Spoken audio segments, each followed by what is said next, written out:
سلام البنات، ان شاء الله تكونوا بخير. واخيرا رجعت لليوتيوب اول مع فيديو هذا، واللي هو طبق عاصمي تقليدي اللي هي الرشته. اول حاجه انا مانيش من العاصمه وما جاورها، انا من الشرق.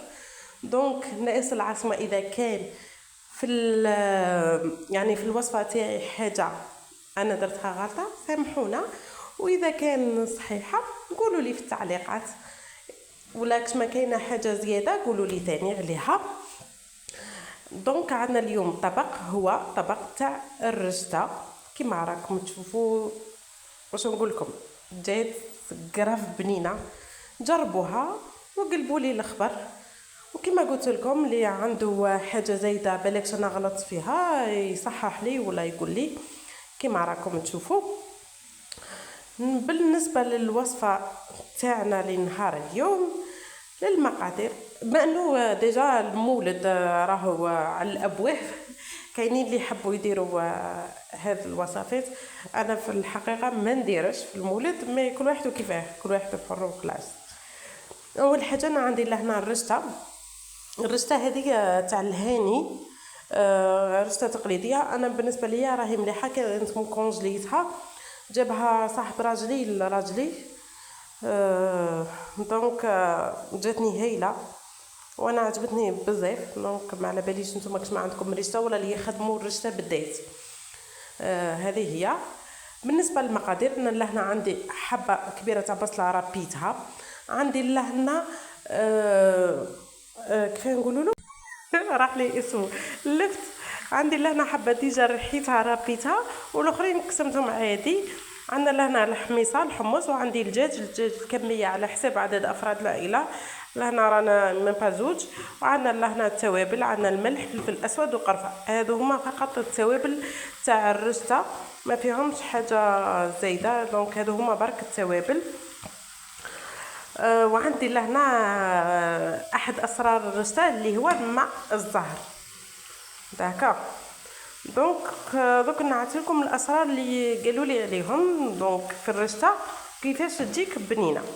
اول حاجه انا لهنا جبت لهنا كوكيطه تاعي، لهنا كوكيطه تاعي كبيره تاع 10 اطرات، درت فيها شويه زيت ودرت فيها طرف تاع زبده، وخليتهم يحماو مليح مليح حتى يحمى مليح. داكا اول حاجه واش حطيت، انا حطيت لهنا طرف تاع الدجاج تاعي. انا نشتي اول حاجه نحط الدجاج قبل اي حاجه، وما نشتيش نخلطها مع بعضهم. نقول لكم ليه، كي نحط الدجاج يتحمر هو الاول يطلق واحد لاصوص تاعو هكذا وتجي بنينه، تجي قراف بنينه هذيك لاصوص. ومم المرقه تاعكم تجي بنينه صح. داكش لهنا كل مرحله تعطيوها تخليوها تدي وقت تاعها، فهمتوني. وكما قلت لكم لهنا الاطراف تاع الدجاج على حساب عدد افراد العائله. حنا رانا في 2 افراد عليهم، واحد ياكل دجاج وواحد لا. هذه هي. وعندي طفله صغيره ما تاكلش اصلا الدجاج وما دورش بهم مره. لهنا خليته كما قلت لكم الدجاج تاعي لهنا وتحمر. وحطيت ساعه لهنا احد اسرار الرشته اللي هي البصل مع هذاك كيف نقولوا له، راهو ديما يروح لي اسمه، اللفت اللي رحيته. لهنا هي احد اسرار الرشته. لهنا نحطوا البصله مع اللفت يتقلاو مع بعض، يتقلاو مليح مليح حتى يحمروا وحتى يذبل هذاك البصل تاعنا مليح، وهكذا يدي النكهه تاع الدجاج تاعنا. راني لهنا قاعده غير نخلط. فوالا ها هو بعد ما تحمر لي تقلى لي هذاك البصل مع اللفت مليح ومام الدجاج هزوا النكهه تاع الدجاج. لهنا نزيدوا باقي المكونات اللي هما التوابل والحمص. لهنا زدت الحمص تاعي لهنا كونجلي ماهوش طايب، لا عاد عندكم حمص طايب دونك خليوه مع الاخر باه تحطوه. لهنا زدت اللفت تاعي، اللفت ديروا الكميه على حساب واش حبيتوا نتوما، لا عاودتوا تاكلوها راكم ديروا كثر، لا عاودتوا ما تاكلوش. انا درت لهنا غير 3. وزدت لهنا التوابل، عندنا كما قلت لكم ملح وفلفل اسود وقرفه. هذا ما كان تحبوا عود قرفه تحبوا المرحيه. انا جو بريفير العود على انه تكون مرحيه. خليوهم يتقلاو مليح هما ثاني ويتنكهوا بالتوابل وكلش يعني. ومن بعد يزك باش نمرقوا.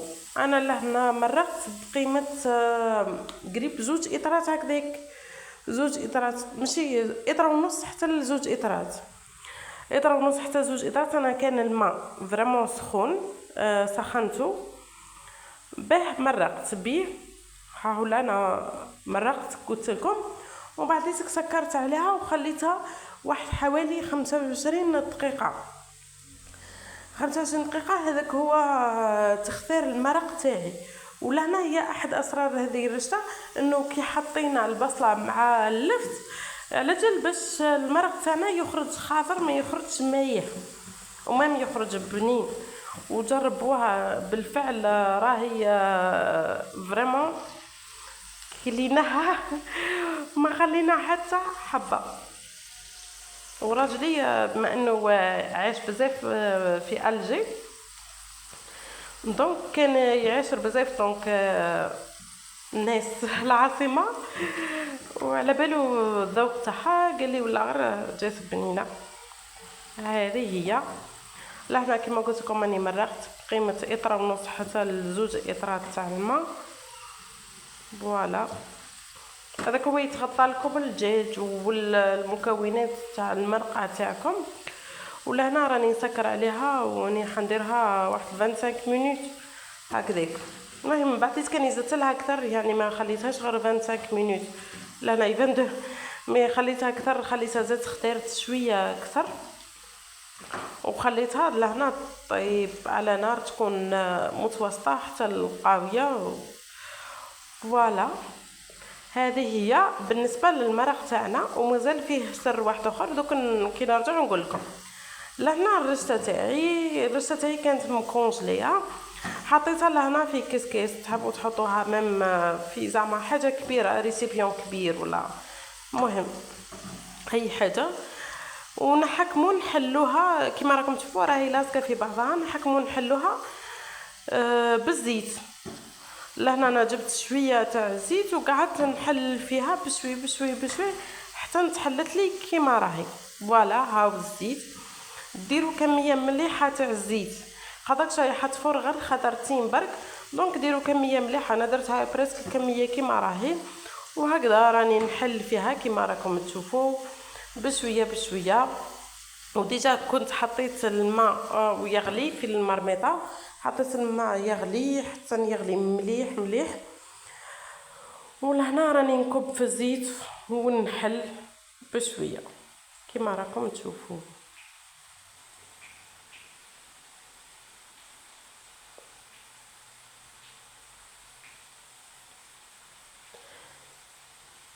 كما قلت لكم الرشتات مام كاينين اللي راهم يخدموها في الدار، كاينين تحبوا تشريوها واجده تحبوا تخدموها في الدار. انا صراحه ما نعرفش نخدمها في الدار دونك عندي هذه واجده. واصلا كما قلت لكم جابها راجل صاحبي، راجل استغفر الله، راجل صاحب راجلي، صاحب راجل جابها له، جاب له قيمه 3 شكاير ولا زوج. المهم جابها له هو يعني كثر خيره. هذه هي جربوها ما تندموش، راهي نوعيه مليحه فريمون. لهنا كما قلت لكم انا حطيت ديجا الماء، حطيت لهنا الكسكيس تاعي وخليتها تفور مده ربع ساعه هكذاك، قيمه ربع ساعه. لهنا ها هي بعد ما فارت راني نحيتها كما قلت لكم راني نحيتها لهنا واني قاعده نحل فيها بشوي بشوي. ولهنا اللي هي احد اسرار الرشته في التفويره الثانيه. لهنا جبت المرق تاعي اللي كان طاب، حطيت فيه مغرفه صغيره تاع قرفه لهنا مرحيه، وحطيت فيه نصف فنجان تاع ماء الزهر والملح بيان سور. الملح كثروا بيسكي ديجا باش ما تجيكمش مسوس. كما قلت لكم حطيت فيها الملح ولهنا باش تجي الرشته تاعنا منكهه يعني بالمرق تاعها اوليو تجي بالماء تجي صامته بارافورم كيما تجي هكذا بالقرفه والماء الزهر. وهذه هي ثاني احد اسرار الرشته العاصميه، يعني باش تجيكم فريمون بنينه. هكذا راني قاعده نحطو كيما نقولوا ونخلطو حتى ندخلوا هذيك المرق مليح لداخل. هاني بديت نتلاح بيدي ما عجبتنيش نتلاح بهذيك المغرفه، لا انا بديت نتلاح بيدي نحل فيها الاخر. لهنا درت كميه بانت قليله مي كوبا حنا كيما قلت لكم في 2 عباد برك، دونك كفات وفات. لهنا هاني حطيت كملت المرق تاعي كيما راه وحليته ونحطوها تفور تصفيره ثانيه كيما قلت لكم واحد ربع ساعه هكذاك، تزيد تفور هكذا وتجيكم فريمون منكهه بالقرفه وبالماء الزهر هذاك والاخر، تجيكم كراف بنينه. جربوها وقولوا لي. هذا بالنسبه للناس الناس الشرق. انا ثاني اول مره نجربوها، على بالي احنا في ماكلتنا ما نديروش بزاف القرفه وما نديروش بزاف الماء الزهر، ماكلتنا احنا هذو يجتمعوا اون جينيرال غير في المقروط. مي المهم في هذه ولا غير جربوها تجي كراف بنينه وتستاهل انكم تجربوها تاع صح. كما قلت لكم لهنا انا حطيتها تفور تصفيره ثانيه. لهنا المرق تاعي كيما راكم تشوفوه راهو خثير. لهنا راهي طاحت الظلمه باسكو رانا ديجا في الليل، سامحوني الاضاءه راهي طاحت الظلمه. لهنا كما قلت لكم المرق تاعي هاو كيما راكم تشوفوه راهو خثير. لهنا واش زدت له 2 مغارف تاع ماء الزهر. واش نقول لكم يزيد واحد البنه وواحد النكهه للمرق تاعنا كراف يجي بنين. شوفوا كيفاه راهو خاطر والاخر كراف هايل. يتبينكم مرق قليل، هي مرق صح قليل مي كوكوطه ثاني كبيره بزاف.